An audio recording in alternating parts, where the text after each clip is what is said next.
Caverne, c'est une ferme, une exploitation agricole. On produit des légumes en ville et on s'installe où personne ne veut s'installer, dans les espaces que les gens ont délaissés. Ici, on est dans un parking souterrain. Donc on a 4000 m² sur 7 étages qui ont été abandonnés. Le but, c'est de transformer cet espace pour produire en ville des légumes bio et les distribuer ensuite.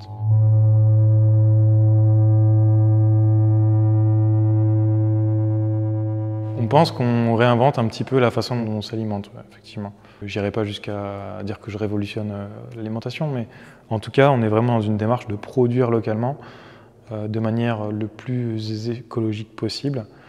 Donc, quelque part, on s'inscrit dans une mouvance plus large qui est de rationaliser un peu notre impact sur l'environnement et d'essayer d'entrer dans une démarche plus verte, quoi, en gros.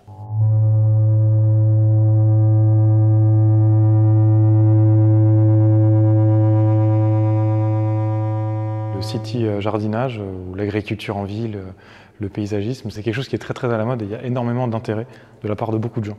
D'abord de la part des citadins, parce qu'ils sont quand même entourés de béton tout le temps et ils ont envie de se reconnecter à quelque chose de plus simple. Après, il y a un gros intérêt de la part des politiques, des médias, des preneurs de décision parce que ça remplit plein de fonctions.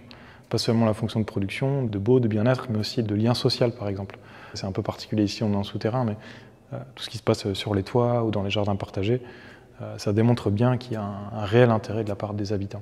Les prochaines étapes pour nous, déjà, c'est de finir ce site qui est encore un peu inachevé et de s'implanter dans d'autres villes. On croit beaucoup dans notre concept, donc on a envie de l'implanter. Donc là, on va à Bordeaux en octobre et à Lille et à Lyon probablement dans un an.